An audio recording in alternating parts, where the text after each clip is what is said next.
오늘은 특정 법인을 통한 이익의 증여라는 주제를 가지고 두 번째 시간입니다. 안녕하세요. 네, 안녕하세요. 여기 보시면 특정 법인에 대한 정의를 알아야 되겠죠.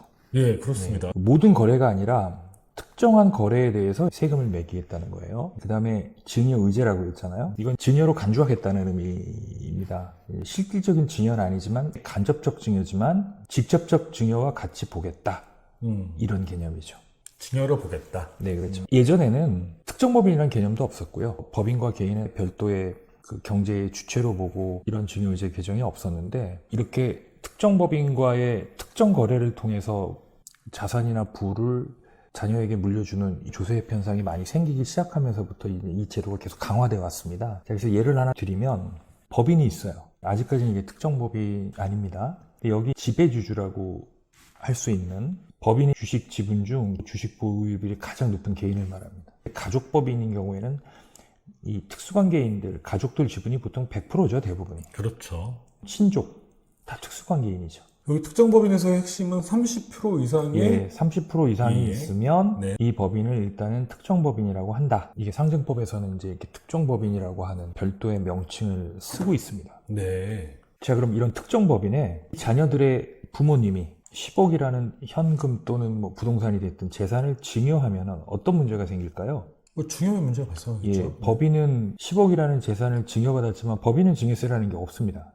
법인세가 있으니까. 예, 그렇죠. 10억이라는 이제 이익이 생긴 거라서 이건 이제 법인세를 냈게 돼요. 자산 수중이익이라고 해서.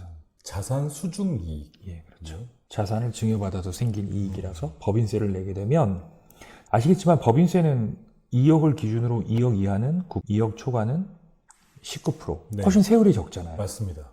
반면에 증여세는 10%부터 50%. 구간에 따라서 50%죠. 예.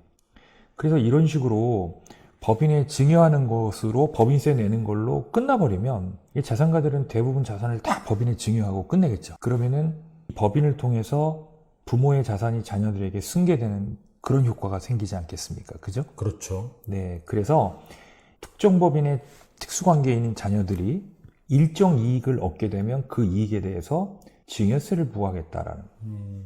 직접적으로 증여해 준 건 아니지만 실질적으로는 자녀에게 부의 이전 효과가 발생되는 거기 때문에 이걸 증여로 보고 증여세를 부과하겠다. 다만 이거는 간접 증여이기 때문에 직접 증여처럼 과세를 하지 않고, 여기 보면 자녀들이 얻는 이익이 1억 이상인 경우에 한해서 증여세를 부과하겠다라는 거.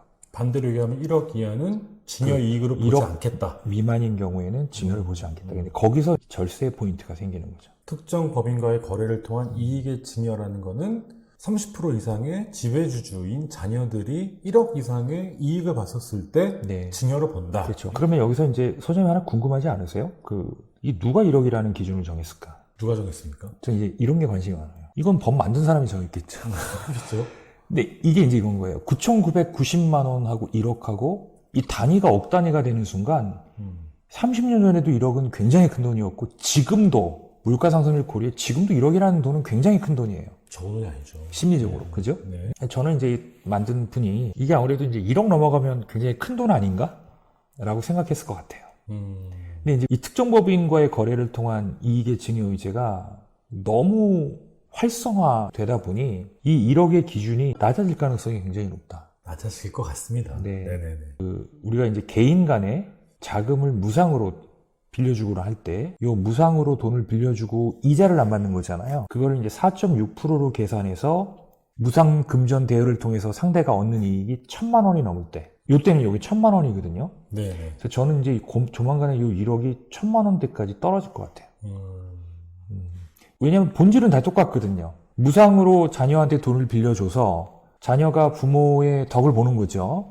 이자 없이. 똑같은 구조인데 단지 이게 법인을 통해서 그 행위가 이루어지는 것 뿐인데, 이 경우에는 1억이잖아요. 10배 더 페이버를 주는 거잖아요. 그렇죠. 근데 따지고 보면 10배 더 페이버를 줄 이유가 없어요. 없죠. 앞으로 이 제도의 메리트가 사라지지 않을까 하는 이제 좀 약간 우려가 있습니다. 우려가 있으시다. 자, 그러면은 여기 보면 이제 어떤 유형의 거래에 대해서 증여세를 과세하느냐. 이것도 되게 중요하겠죠. 네.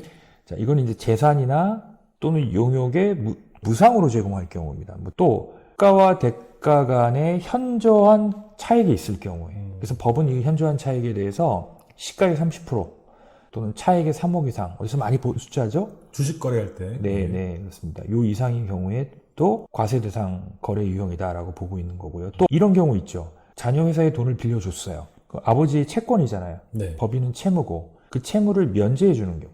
안 받는 거. 예, 네. 채무 면제이익이라고 하는데 이제 이 경우도 무상으로 넘어가는 거나 마찬가지이기 때문에 과세 대상 거래에 해당이 된다라고. 그 다음에 우리가 보통 이제 현물 출자를 하잖아요. 근데 10억짜리 집을 5억에 현물 출자를 하게 되면 그만큼 자녀들이 혜택을 보는 거잖아요. 시가보다 저가로 현물 출자하는 경우에도 해당이 된다. 그다음에 금전을 무상 또는 적정 이자율보다 낮은 이자율로 대여하는 거예요. 요게 이제 아까 말씀드린 것처럼 개인 간에는 이게 1,000만 원인데 똑같은 구조를 법인을 통해서 하면 1억이다. 근데 이거는 이제 개인과 법인 간에 굳이 이런 10배의 차이를 둬야 될 이유가 사실 따지고 보면 없다는 거예요.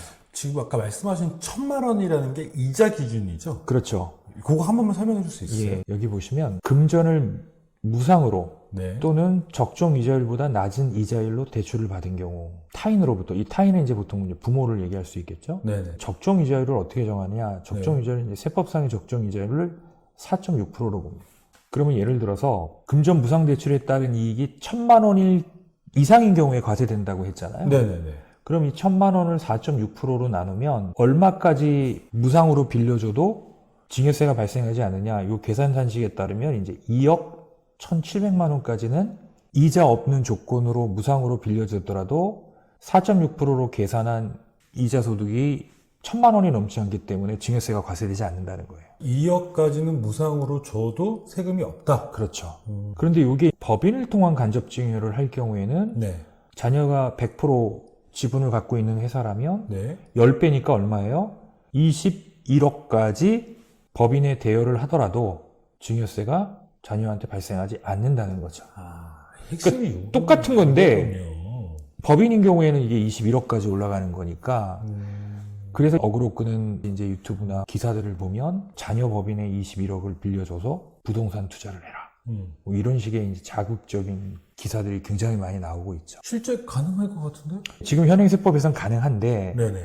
특히 이제 21억씩 갖고 있는 사람이 일반인이 갖고 있겠습니까? 이 정도를 현금 동원할 수 있다는 거는 보통 자산가들이기 때문에 당연히 이제 이 기준이 낮아질 수밖에 없겠죠. 그래서 아까 말씀드린 것처럼 개인 간의 금전 무상대출 거래에 따른 증여 이익 계산과 같은 수준의 금액으로 낮춰지면 이제 법인을 통한 간접 증여, 우회 증여도 이제 불가능하게 되겠죠. 네. 이해됐습니다. 그래서 아까 제가 좀 걱정스럽다고 말씀을 드린 겁니다. 그래서 이제 이 플랜을 진행을 하려는 분은 네.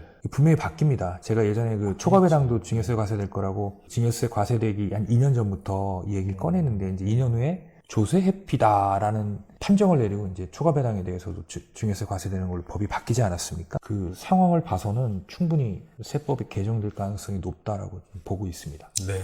자, 그래서 대표적으로 그럼 이 구조에서 부모는 증여자가 되는 거고요. 자녀는 수중자가 되는데 직접 증여는 아니지만 법인을 통해서 우회 또는 간접 증여다. 그리고 금전 무상 대출이 가장 빈번한 거예요. 그래서 이 경우에는 법인을 끼워서 하는 우회 증여이기 때문에 본질은 똑같다. 그런데 10배 이상의 페이버를 주기 때문에 최악의 경우는 이제 개인 간의 거래처럼 1,000만 원으로 줄어들 개연성이 있다.